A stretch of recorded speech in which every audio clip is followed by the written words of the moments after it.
Hvala vam poštovani potpredsjedniče Sabora, poštovane kolegice i kolege koji ste ostali, hvala vam što ste ostali. Danas ću pričati o navijačima. Navijači u Hrvatskoj nose stigmu, pečat koji ih prati pri svakom koraku kroz njihove živote. Oni su problem za državne institucije, oni su problem kad pružaju pomoć, oni su problem za vlast koja kako vidimo ne želi čuti kritiku ni od koga. Ni od saborskih zastupnika, ni od stručnjaka, a najmanje od svojih građana i navijača. Već sam jednom za ovom govornicom rekao, ali nije mi problem još jedanput ponoviti. Ova Vlada, kao i sve vlade do sada, nastavlja provoditi institucionalno rigorozne, nepravedne i diskriminatorne politike i zakone prema navijačima, kojima se ugrožavaju i oduzimaju neke od osnovnih teško stečenih prava i sloboda koje svi mi uživamo, sve do onog trenutka dok ne stavimo šal voljenog kluba na svoja ramena. U tom trenutku kada hrvatski građanin stavi šal oko vrata ili klupsko obilježje na sebe, on postaje građanin drugog reda. On ili ona u tom trenutku imaju na sebi obilježje, čak ne i obilježje, nego metu. Metu za sve državne institucije i represivne organe. Državnim institucijama je problem svaki oblik organizacije svojih građana, a to se vidi i kod nedavnih strahota koje su pogodile hrvatsku Banovinu. Hrvatski građani su se samoorganizirali i bez trunke osobnih interesa krenuli pomoći svojim sugrađanima. No već nakon par dana krenuli su napadi na navijače. I to od koga?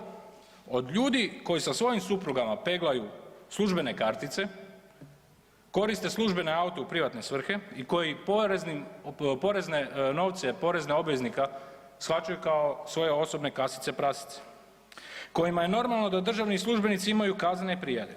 Takvim ljudima navijači smetaju. Da se razumijemo, problemi oko navijača postoje kao što postoje u svakom segmentu našeg društva. Postoje jer su ljudi nesavršena bića i sve, apsolutno sve u čemu sudjeluje ljudska ruka je nesavršeno, kvarno i podložno preispitivanju. Za razliku od nekih kolega ovdje iz Sabora kojih sada nema, koji su dio većine u Saboru i koji su dio Vlade RH, a koji prebrojavaju krvna zrnca stradalih, navijači to u Banovini, tj. na Banovini nisu radili. Došli su i pomagali su svakome kome je pomoć bila potrebna. Pomagali su po selima, gradovima, logističkim centrima. Nema gdje ih nije bilo i gdje nisu ostavili svoj trag, kao i nebrojeno puta do sada, kada je trebalo pomagati, bilo to sudjelovanjem u Domovinskom ratu, pomaganju prilikom stravičnih poplava u Slavoniji, požara u Dalmaciji ili potresa u Zagrebu. Na tragu takvih politika i podjela koje se rade u Hrvatskoj od strane vladajućih, Vukovar danas živi dva paralelna života. Zbog takvih politika djeca danas u Vukovaru idu u odvojene vrtiće i škole. Zbog takvih politika danas imamo autosegregaciju na djelu u Vukovaru.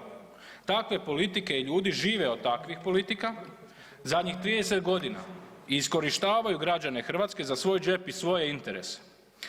Spominjem Vukovar jer se prije nekoliko dana dogodio eksces u kojem je sudjelovalo nekoliko mladića upravo na tragu ovih dubokih podjela.